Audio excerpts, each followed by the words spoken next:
Universitas Brawijaya. Perkenalkan, nama aku Grace Savana dari Angkatan 2023. Dan aku Arya Sansani dari Angkatan 2023. Oke, jadi kita mau ngapain nih, Bian?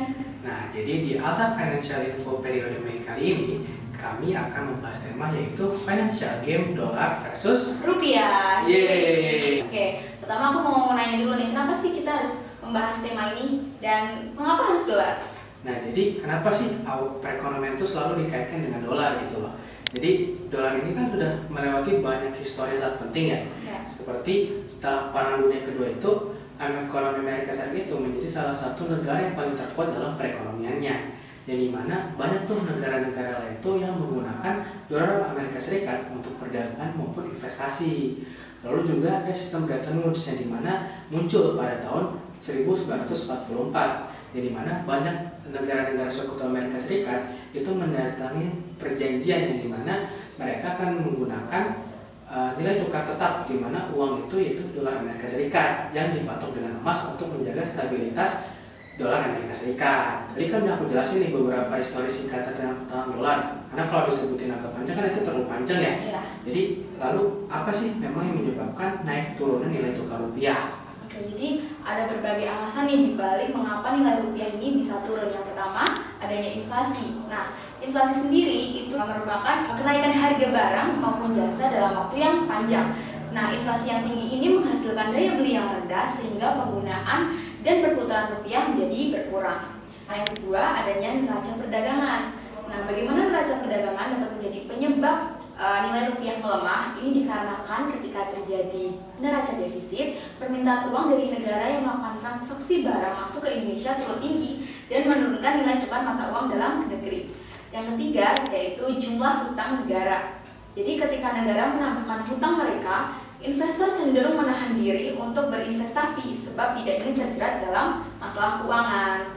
Absennya suntikan dari para investor ini dapat menjadi penyebab mengapa nilai rupiah bisa turun.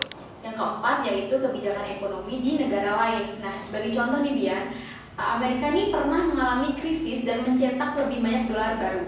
Nah, tentunya ini mengurangi nilai dolar kan. Nah, maka investor asing memilih untuk menanamkan modal ke negara berkembang yang lain. Namun setelah ekonomi Amerika ini berangsur baik nih, penyuntikan dolar baru dihentikan. Nah, hal ini menyebabkan nilai dolar langka melejit dengan harga yang fantastis. Nah, investor asing menarik modal dari negara berkembang untuk ditanamkan di Amerika. Kebijakan seperti inilah yang menjadikan alasan mengapa nilai rupiah bisa turun seperti mata uang negara berkembang yang lain. Dan yang terakhir, adanya defisit negara. Kondisi di mana suatu negara lebih banyak menaruh aktivitas pada perdagangan asing dengan pemasukan dana yang bernilai rendah. Hal ini akan memicu defisit. Nah, selanjutnya Indonesia akan meminta modal dari negara yang lain yang lebih maju untuk menutupi kekurangan tersebut. Akhirnya, para investor asing menarik modal untuk ditempatkan di negara lainnya karena tidak dapat memenuhi hasil yang dijanjikan. Begitu ya. Oh, jadi gitu. Iya, betul.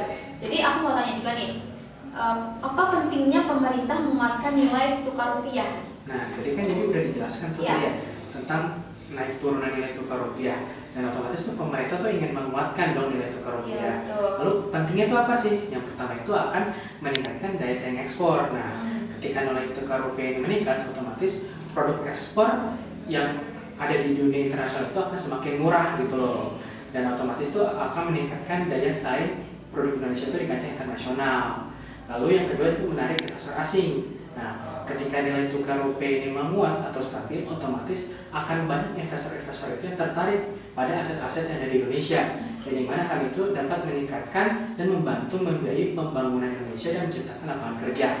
Lalu yang ketiga adalah menjaga stabilitas ekonomi. Nah, ketika nilai tukar rupiah ini stabil dan menguat, otomatis juga akan menjaga stabilitas perekonomian. Jadi tidak ada namanya kenaikan suku bunga, tidak terjadi inflasi yang besar gitu, yang otomatis akan meningkatkan kepercayaan masyarakat terhadap perekonomian gitu loh.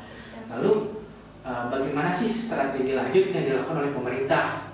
Nah, yaitu strategi lanjut itu ada 4 sebenarnya, yaitu kebijakan moneter, kebijakan fiskal, meningkatkan daya saing ekspor, dan menjaga stabilitas politik. Nah, aku di sini bakal jelasin dua aja ya guys ya, tentang kebijakan moneter dan kebijakan fiskal. Jadi kebijakan moneter seperti apa sih? Nah, kebijakan itu dilakukan oleh Bank Indonesia dengan menggunakan berbagai instrumen kebijakan moneter untuk menjaga stabilitas nilai tukar rupiah seperti suku bunga, intervensi di pasar falas, dan kebijakan cadangan wajib. Nah, jadi gimana sih itu? Gimana cara kerjanya gitu loh? Gimana? Nah, jadi kan barusan nih ada berita nih yang buat banget keluar, yaitu ketika suku bunga Indonesia itu naik menjadi 6,25%. Nah, hal itu salah satu cara pemerintah untuk menstabilkan nilai tukar rupiah di kala dolar itu menguat gitu loh. Nah, walaupun memang ada sedikit berdampak kepada masyarakat, yaitu akan meningkatkan harga beras, meningkatkan harga kebutuhan bahan pokok. Nah, itu tuh memang menjadi salah satu hal yang berkurangnya. Cuma itu untuk menjaga stabilitas perekonomian di masa yang akan mendatang gitu loh. Lalu ada yang namanya kebijakan fiskal. Nah, kebijakan fiskal ini adalah pemerintah dapat menerapkan kebijakan ini yang prudent untuk menjaga stabilitas makroekonomi, seperti mengurangi defisit anggaran dan meningkatkan penerimaan pajak. Lalu aku tadi udah jelasin kan bagaimana strategi lanjut yang dilakukan pemerintah. Nah, kita nih sebagai masyarakat yang baik gitu kepada negara gitu kan. Nah, bagaimana nih langkah kita dalam menyikapi atau membantu pemerintah dalam melakukan nilai tukar rupiah? Oke, jadi meski penurunan nilai rupiah merupakan tanggung jawab pemerintah, tapi kita bisa loh membantu pemerintah dalam menyelesaikan masalah ini. Jadi langkah-langkahnya kita yang pertama nih, yang paling mudah, kita membeli produk dalam negeri serta menahan diri terhadap produk impor. Jadi hal yang paling mudah kita lakukan nih, kita beli barang-barang lokal. Jadi kan barang lokal sekarang udah bagus-bagus kan, kualitasnya juga bagus, sudah gak kalah lah sama produk impor. Jadi kita bisa lah ya buat produk. Udah gak kaleng-kaleng gitu. Iya, udah gak kaleng-kaleng lagi nih. Nah, yang kedua nih, tidak menimbun dolar dan menukarkannya dengan rupiah. Kita harus yakin dan terus menggunakan mata uang ini dan tidak ikut menukarkan ke dolar yang mana akan memperburuk nilai rupiah. Jadi cepat atau lambat nilai mata uang ini akan kembali menguat. Nah, yang ketiga, berwirausaha dengan orientasi ekspor. Jadi terutama buat Abian nih mungkin yang berjiwa bisnis atau teman-teman semua yang mungkin mau berwirausaha, jadi bisa nih untuk menembus pasar internasional. Jadi dengan mengekspor produk maka dapat membantu pemerintah dalam mengumpulkan devisa. Kemudian selanjutnya ada berwisata dan menikmati wisata di dalam negeri. Jadi hal yang dapat membantu pemerintah, kita bisa berwisata di dalam negeri karena Indonesia ini bagus-bagus loh wisata alamnya. Jadi nggak kalah lah, nggak usah jauh-jauh sampai ke luar negeri. Dan pada akhirnya kalau kita berliburan di dalam negeri ini dapat mendorong stabilitas kurs dalam jangka pendek. Dan selanjutnya ada bepergian dengan transportasi publik. Penggunaan transportasi publik sangat efektif untuk menghemat pemakaian BBM. Nah, jika kalian menghemat penggunaan BBM, maka jumlah BBM yang harus diimpor pemerintah dapat dikurangi sehingga cadangan devisanya itu dapat digunakan untuk kebijakan yang lain.